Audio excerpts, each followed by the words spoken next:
Salut à tous les cinéphiles et sérivores. Alors aujourd'hui, on va parler du film The Backriders, réalisé par Jeff Nichols et sorti ce mercredi 19 juin. Ce drame nous plonge dans l'univers des motards des années 60 en Amérique, avec un casting de choix mené par Austin Butler, Tom Hardy ou encore Jodie Comer. C'est un film qui a suscité pas mal d'attentes, dont la mienne. Alors, est-ce que réellement ça a réussi à nous embarquer sur ces routes américaines? C'est ce qu'on va voir ensemble. I've been thinking, I can't run this club forever. I built this from nothing. This is our family.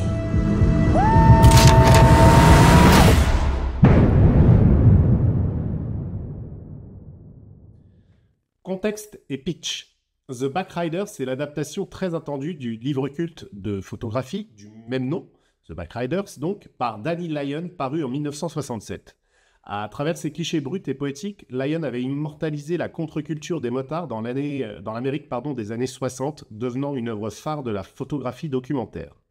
Le film de Jeff Nichols s'inspire librement de ce matériau pour nous raconter une histoire fictive autour d'un gang de motards surnommé les Vandales, évoluant dans le Chicago des années 60-70. On suit principalement le parcours de Benny, un jeune rebelle issu d'un milieu modeste qui intègre les Vandales, fasciné par leur mode de vie libre et leur esprit fraternel.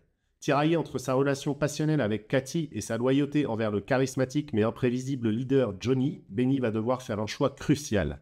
Car si les Vandales étaient au départ un groupe de marginaux en quête de liberté et de sensations fortes, ils vont progressivement devenir un gang violent et dangereux, s'éloignant de leurs idéaux initiaux de fraternité pour sombrer dans le chaos. You and me, kid. From the beginning? Yes, please. It was the golden age of bike riders. And I never felt so out of place in all my life. That's when I saw him for the first time. It took my breath away. Sur le papier, le scénario de Jeff Nichols pour The Backriders semble assez classique et convenu pour un film de genre sur les motards. On retrouve en effet les ingrédients habituels vus dans Son of Anarchy par exemple en série. La quête de liberté, loin des contraintes de la société, la fraternité virile au sein du gang, les rivalités de pouvoir et de territoire, et la dérive inévitable vers la violence et l'autodestruction. Cependant, le scénariste parvient à approfondir ces thématiques de façon intéressante et nuancée, évitant les clichés trop évidents. Il dresse un portrait riche et contrasté de cette contre-culture des motards, explorant à la fois l'attrait de la rébellion, mais aussi ses potentielles dérives. Les personnages sont particulièrement bien écrits et échappent aux archétypes simplistes.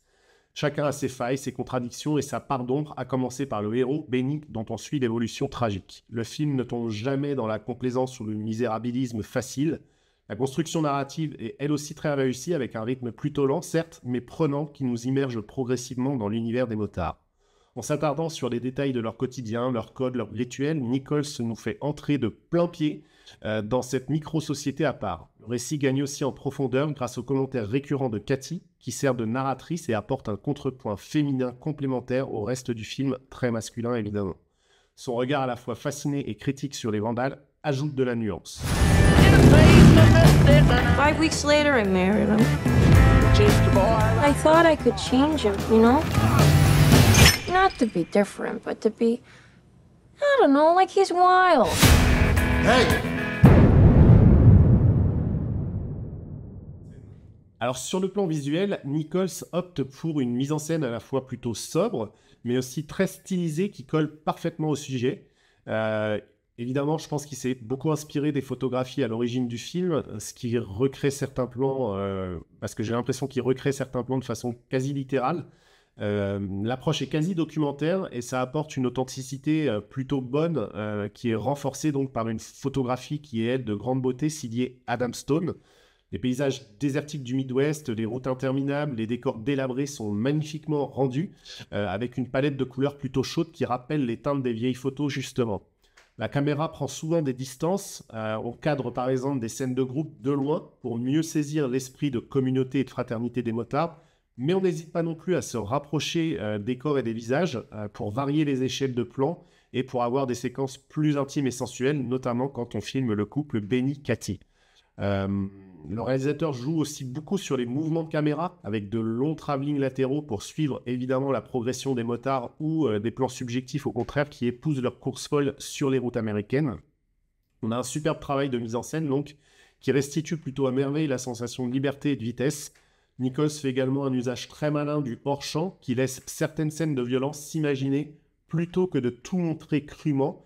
C'est un choix qui évite à mon sens la complaisance et qui est vraiment un bon choix. Hey! I told you to take that jacket off. You'd have to kill me to get this jacket off.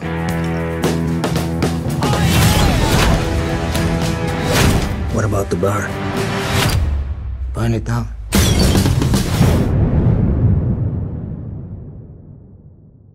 Les performances des comédiens sont définitivement l'une des grandes forces de ce film. On a un casting de très haute volée qui porte à bout de bras l'Odyssée américaine. Dans le rôle principal de Benny, Austin Butler confirme qu'il a un grand talent après son éblouissant Elvis ou encore son rôle dans Dune, Dune 2. L'acteur campe un rebelle mystérieux et charismatique dont on comprend aisément l'attirance qu'il exerce sur les autres membres du groupe. Derrière ses airs de gars introverti, Butler fait passer une palette d'émotions subtiles, de la fascination pour ce mode de vie libre à la culpabilité déchirante. Une composition très nuancée et touchante. Face à lui, on a Tom Hardy qui est tout simplement bluffant en patriarche viril et manipulateur dans la peau de Johnny, donc le leader des Vandales. Sa présence est animale, son jeu très physique. On a un acteur qui colle parfaitement au personnage de ce Caïd brutal, mais d'une loyauté sans faille en revanche envers les siens. Hardy excelle vraiment dans les scènes de violence, mais aussi dans les moments calmes, et il apporte une vraie densité à ce film. Jodie Comer, enfin, apporte une belle sensibilité et une certaine fragilité dans le rôle de Cathy, la compagne de Benny. Ça contrebalance un peu la masculinité qui est crue et qu'on a dans tout le reste du casting. L'actrice sait se rendre attachante, avec une femme à la fois fascinée et effrayée par l'univers des motards. Les seconds rôles ne sont pas en reste non plus. Je parlerai notamment de Norman Reedus, complètement déjanté et hilarant dans ce rôle de motard fêtard et complètement fêlé. Je l'ai adoré dans ce rôle qui change complètement de l'éternel Daryl de The Walking Dead. L'ensemble des acteurs parvient à retranscrire avec justesse l'esprit de cette fraternité sur la route. The club got real big real fast. They started running drugs, gambling, prostitution. Is that what this club is now? I want you to quit writing. Don't ask that. Benny. I need you.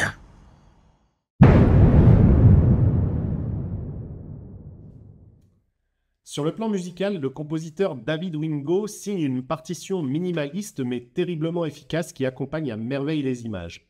Plutôt que de vouloir en faire trop, Wingo a eu l'intelligence de laisser une large place aux ambiances sonores naturelles du film. On a de longs silences qui laissent ainsi place au rombissement des motos, au crissement des pneus sur le bitume et aux cris de la nature environnante. Un choix judicieux, je pense, puisque ça renforce considérablement le réalisme et l'immersion dans cet univers de route. Quand la musique intervient, ce sont surtout des nappes de guitare lancinantes et des motifs mélodiques, répétitifs, qui accompagnent les séquences les plus contemplatives ou dramatiques. On a des thèmes simples, mais qui sont d'une grande force évocatrice entre mélancolie et menace.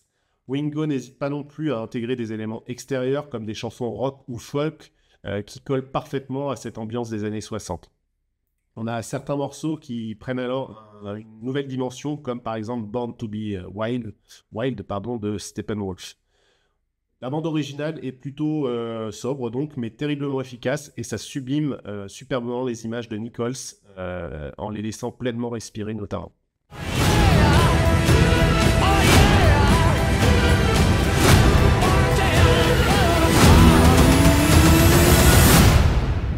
Hey, you know, just think it over, you know.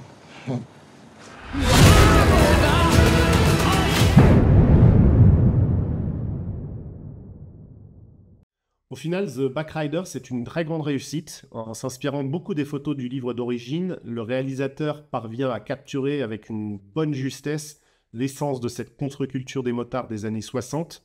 C'est porté par des interprètes qui sont remarquables dans l'ensemble. Le film nous plonge avec réalisme vraiment dans cet univers à part, en quête de liberté, mais aussi de dérives violentes et autodestructrices.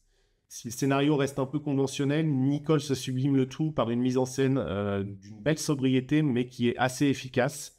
On reste au plus près des corps et des visages, mais on épouse aussi les courses folles des motos sur les routes désertes, et le cinéaste nous fait littéralement rentrer dans la peau de ces rebelles des temps modernes. On ressent presque physiquement leur soif de sensations fortes et leur rejet des conventions sociales. Et le grand mérite de ce film, c'est aussi de jamais tomber dans l'angélisme ou la complaisance. Écoutez, n'hésitez pas à me dire ce que vous avez pensé de ce film en commentaire. N'oubliez pas non plus d'aimer la vidéo et de vous abonner. Et évidemment, ça aide la chaîne à se développer. À bientôt pour une nouvelle critique.